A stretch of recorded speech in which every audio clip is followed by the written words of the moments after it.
আমি আমার লেখা ছোট গল্প আমি কান পেতে শুনি পর্ব ২ পড়ছি। বাসায় যেতে হবে, এখন না যেতে পারলে অনেক ক্ষতি হয়ে যাবে ভাবে রেহান। ওর অবশ্য গোঙানির আওয়াজ বের হয়নি, কণ্ঠ ঠিকঠাক কাজ করছে। সে বলল, ভয় পাশিনে যেন আমার হাত শক্ত করে ধরে রাখ। হঠাৎ সেখানে ধবধবে সাদা শাড়ি পরা একজন নারী সামনে এলো। বলল, যাব বললেই তো যাওয়া যাবে না। আমার আস্তানায় যখন এসে পড়েছ, আমার কথা তোমাদের শুনতেই হবে।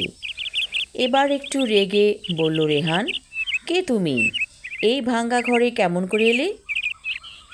মহিলাটি বলল, আমি এখানে ১০০ বছর ধরে থাকি। আজই আমার ঘুম ভাঙল ঠিক ১০০ বছর পরে। কারণ তোমরা ১০০ বছর আগে যেতে চেয়েছিলে। শফিক বলল, আমি কথার কথা বলেছি, তাই বলে যেতে হবে নাকি? আর তুমি কিভাবে অতীতে নিয়ে যাবে বুঝলাম না তো। সে বলল, আমার জীবনের কথা শুনলেই তোমরা অন্তর্চোখে দেখবে অতীতকাল। কিন্তু এখানে থাকলে আমাদের বাসায় লোকজন চিন্তা করবে। আমাদেরকে যেতেই হবে, যেতে দাও। প্রতিদিন বিকেলে আমরা দুজন চলে আসব, আর তুমি আমাদেরকে শোনাবে তোমার কাহিনী। ওর মন যেন একটু নরম হলো। বলল, ঠিক আছে, আমি অপেক্ষা করব। তোমরা অবশ্যই আসবে, আমি জানি। আমার স্বামীর মতো আমাকে নিশ্চয়ই ঠকাবে না।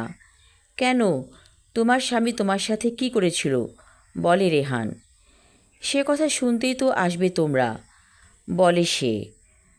তোমার নাম কি, বয়স কত? আমার নাম কনক চাপা, বয়স ২৩ বছর, বলল সে। অর্থাৎ আমি ২৩ বছর পৃথিবীতে ছিলাম, তারপর মরে গিয়েছি হেমলকের বিষ পান করে। অনেক রাত হয়ে যাচ্ছে, বলল শফিক। আমরা এখন যেতে চাই। গোঙানির শব্দ চলে গিয়েছে। বেশ স্বাভাবিক কণ্ঠে বলল শফিক কথাগুলো। কনক চাপা বলল, আমি অপেক্ষা করব, তোমরা কিন্তু আসবে। ওরা মেইন রাস্তায় এসে একটা রিকশা নিল।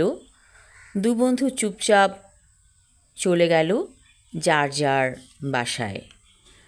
আমি আমার লেখা ছোট গল্প আমি কান পেতে শুনি পর্ব ২ পড়লাম। পরবর্তী অংশ থাকবে আগামী পর্বে। ধন্যবাদ।